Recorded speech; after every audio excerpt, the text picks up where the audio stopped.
It's Monday morning and I left my tool bench like a complete mess. So I'm in the process of cleaning that up. But what we're doing actually right now is I'm taking the fourth axis out of the machine.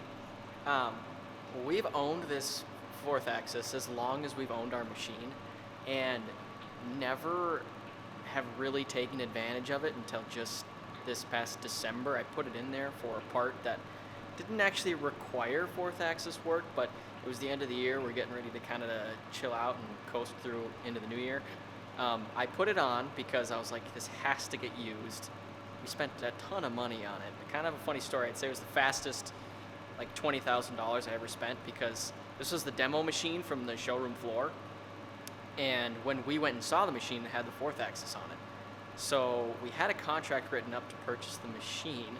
And at the very last second, I was like, Mark, should we get the rotary? And he's like, yeah, we could. And I was like, okay. So I called him back and I was like, yeah, just leave the rotary on there. We'll take that too. Sounds great. We'd love to have one. So anyways, we didn't use it for the first, I guess I used it on one part in the first 3 or 4 months, but then it came off and didn't go back on for a super long time.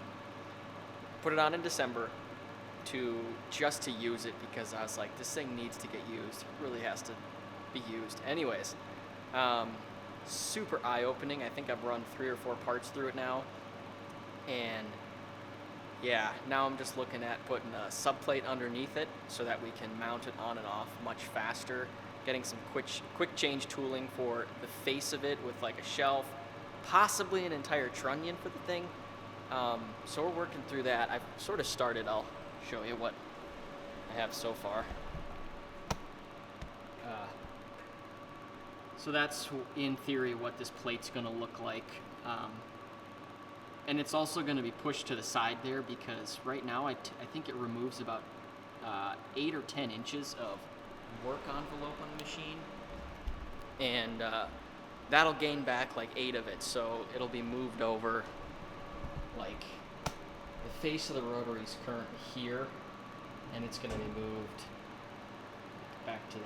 So it's only going to remove like 1.5 inches or 2 inches.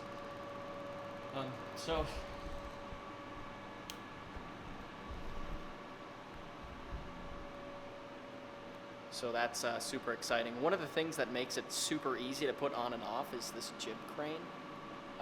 So we put that in, just creativity in manufacturing, you see right there. We put that in, but now with the hoist things right here, up, down, makes it